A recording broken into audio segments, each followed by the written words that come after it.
Hello, this is Marilyn Thomas with the Homewood-Flossmoor Chronicle. My guest today is Belgee Falkner.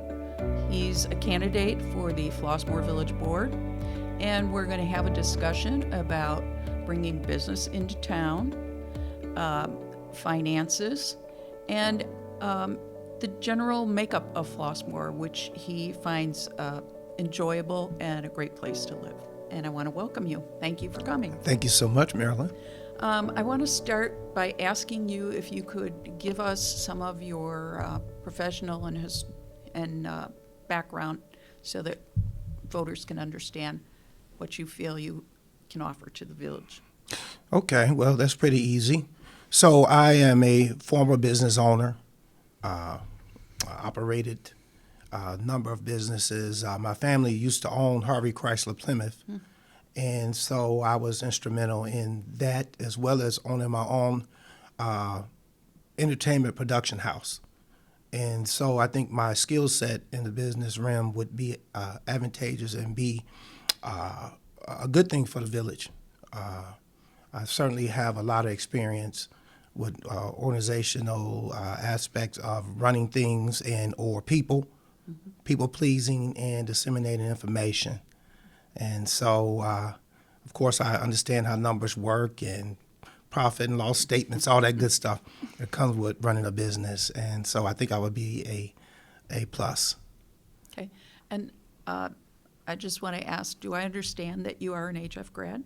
Yes, I am. Okay. I'm a proud Viking and graduate of Homewood-Flossmoor High School, class of 1980. Okay, thank you. Yeah. The village has been increasing its economic development, especially since Meyer moved into town. But there are still some questions of how the village can serve the small businesses. You have your anchor with Meyer, but what about the rest of the community? That downtown, wants to stay fresh and bring people in, and you have the same thing along Flossmoor Road and Valmer. So what suggestions would you have that the village could move toward to support small businesses as well as try and bring in other business? Well, I think one thing the village needs to do is some of the things I see other municipalities do. They market. They market the existing businesses in the village, and or they seek additional businesses outside the village to come and enjoy the fruits of Flossmoor, if you will. I think the residents need to engage and visit these businesses. We have cleaners, eateries, cookie places, eyeglass places. We got a number of businesses right here. You really don't have to go anywhere, but you have to know that these businesses exist. And so with the hustle bustle of people running their homes and owning their businesses and that, sometimes they drive right past these businesses and aren't aware that they're right there in their face. And so I think it is important for the residents to engage and support these businesses. Outside businesses that will also benefit the community will not come into the community unless they're getting some participation out of the anchor residents. And so that's what we need to do as residents. We need to engage. And so the village has to push that initiative. Okay, thank you. Another aspect is to improve infrastructure, which in recent years the village has taken upon itself to help reduce flooding in the Heather Hill neighborhood and downtown Vidoc and that whole area on Sterling. What do you see as another project that the village may need to take? And do you feel the village did right or wrong by the work it did on the, let me just start with that. What do you feel the village may need to do next as far as infrastructure? First of all, get the roads paved, okay? That's what I understand there are other projects the village have in mind and they want to do, but the optics of our roads are horrible. I'm a 48-year resident. I'm not used to that. I'm used to the roads being paved. When people come to visit Flossmoor, they're in awe of the beautiful neighborhood. But that's my personal feeling. There's a lot of residents, much of the community agree with that. And so I kind of understand why the village went in a different direction. I know that there were grants and different things in play as to why they had to move forward with the detention basin. But the beautification of the neighborhood is the beginning of the infrastructure, right? So I think that's important. Of course, they have to move forward with completing this detention basin project.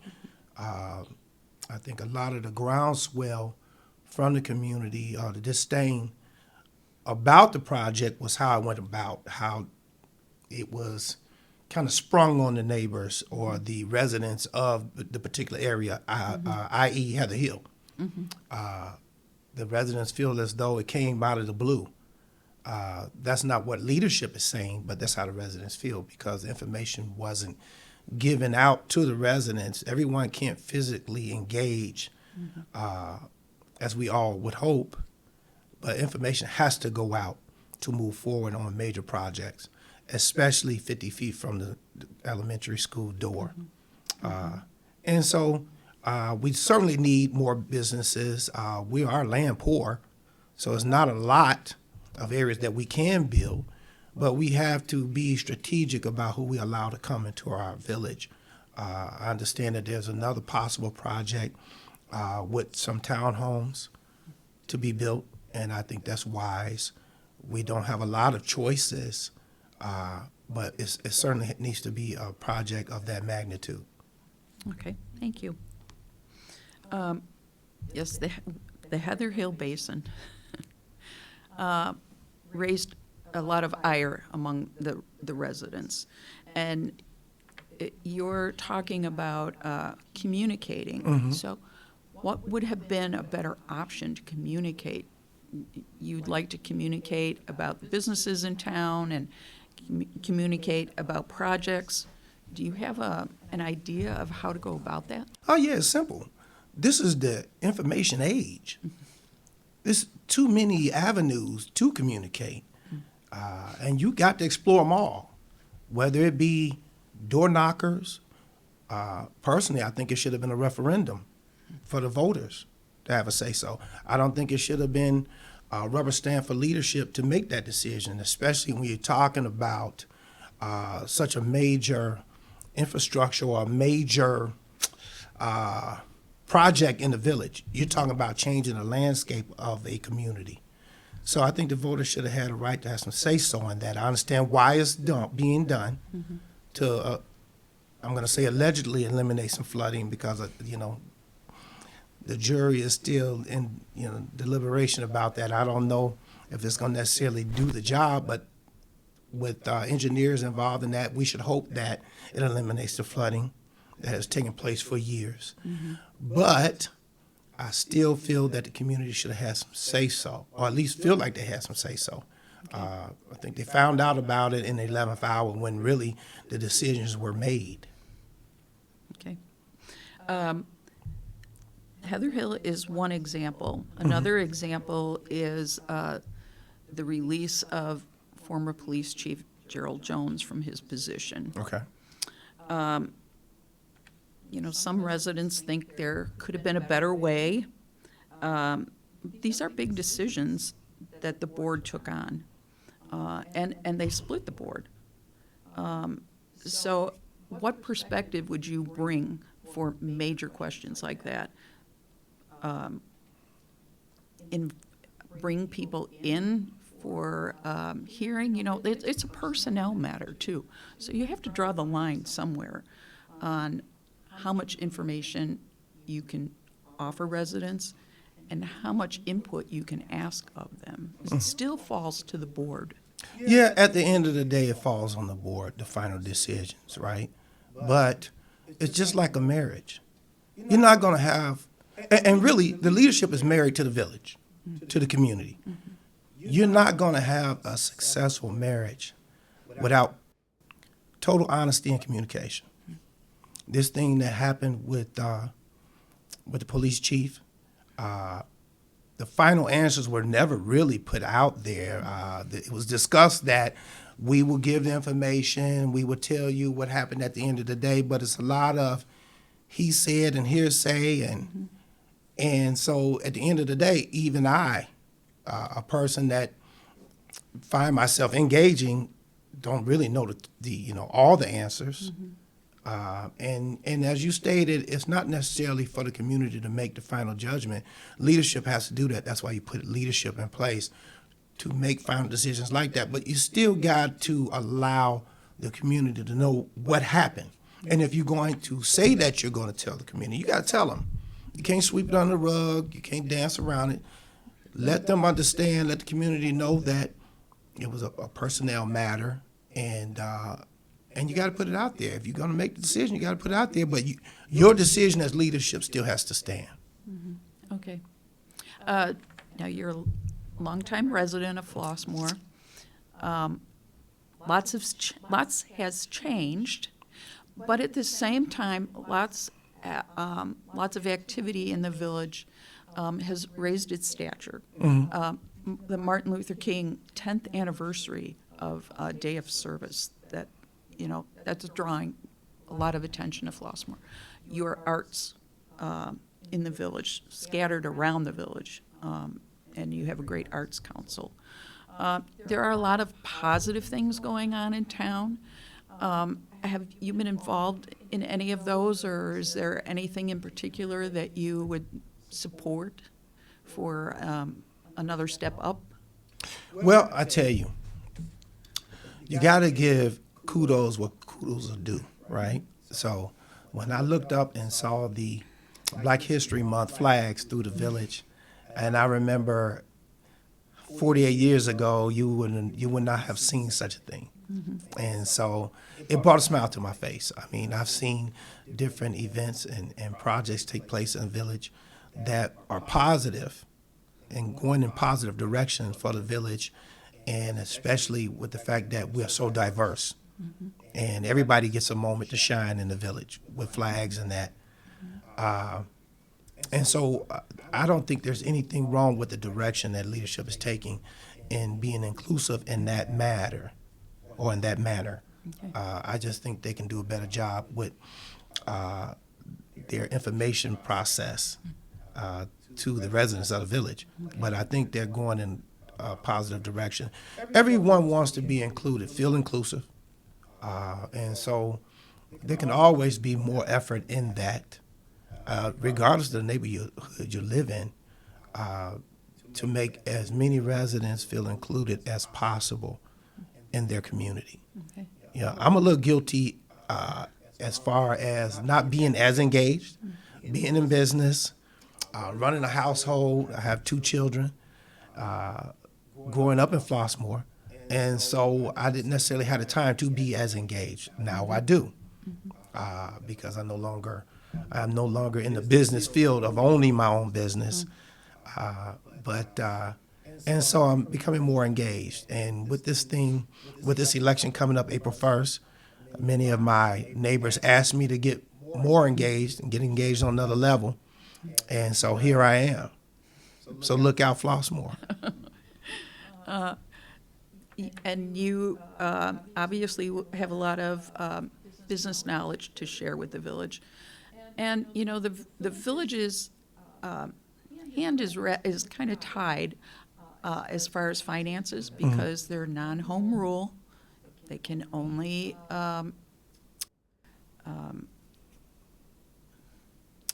go for so much on loans. You can't borrow beyond a certain point. There's certain restrictions that they're locked into. And that being the case, as inflation rises and costs go up, how can the village, how do you recommend the village maintain what it has and improve when budgets are going to be tight? Well, that's a little difficult question for me to answer because I don't know the village budget. I'm not locked in like that. There's things, they did have a meeting recently here where they shared the budgets of the community. But there's more things for me to know to give you a solid answer. Okay. They have to be fiscally responsible. We all have to be, or we strive to be. You have to make the adjustments where adjustments need to be made. There's still structural things that you have to do, especially for a community like this. As I mentioned earlier, the optics of a person that's never been to Flossmoor still have to be intact. You still have to maintain the beauty of your community. Many people before us were able to do it, so we have to do that as well. But I can't really give you a solid answer on that because I don't know the deep dive of the numbers with the village or in the village as of yet. Hopefully I'll find out real soon. That's fair. After April 1st. All right, we've talked about several subjects, and tell me if there's anything that you would like to add to our discussion. Well, I'd like to say that it's been a blessing to be a member of Flossmoor, to be a resident. My family moved here. My dad moved us here in '76. It's 8 of us. I have 7 brothers and sisters. We were one of the first few black families that lived in the Heather Hill area. And we were fortunate enough to live around the corner from Muhammad Ali and different people like that, the residents that lived in the neighborhood back in the day. And so it was a blessing. The school system, we were a blue ribbon school system when I was in high school. And the school system is still a draw for our neighborhood. Yep. We still have a great school system, and don't let anybody else tell you we don't. It's been good to my kids. My daughter went on to get her master's in accountancy and analytics, and it all started from an economic class that she took at HF. Okay, so it's been good to us, and so much so that even currently I live on the same block I was raised on. I have a lot of friends that I continue to keep in touch with, and because of where I was reared. And it's always been a diverse community, more so now than back in the day. And I couldn't be happier living in Flossmoor. But there are some things, the world is changing. Our safety is changing. We need to be proactive about our safety in our community. I think there's some changes that need to be made with that. I don't think we need to increase the bodies on our police force. There's a number of things to cover with that. And so I think we need to get back to focus on the beautification of this community. I think we need to have beautification awards. There's some beautiful homes here. And there are people that really go all out to beautify their properties and maintain their property value, which is a plus for me. It's a plus for all the residents. And they should be awarded for that because at the end of the day, that's what attracts people to Flossmoor. The beauty of the neighborhood, the diversification of the neighborhood, the great schools. I can go on and on and on, and not to mention the great neighbors. So I appreciate it. Appreciate you asking me that question. Well, and I appreciate your coming, and thank you very much. And this is Marilyn Thomas. I hope you've found this interesting and informative. Thank you.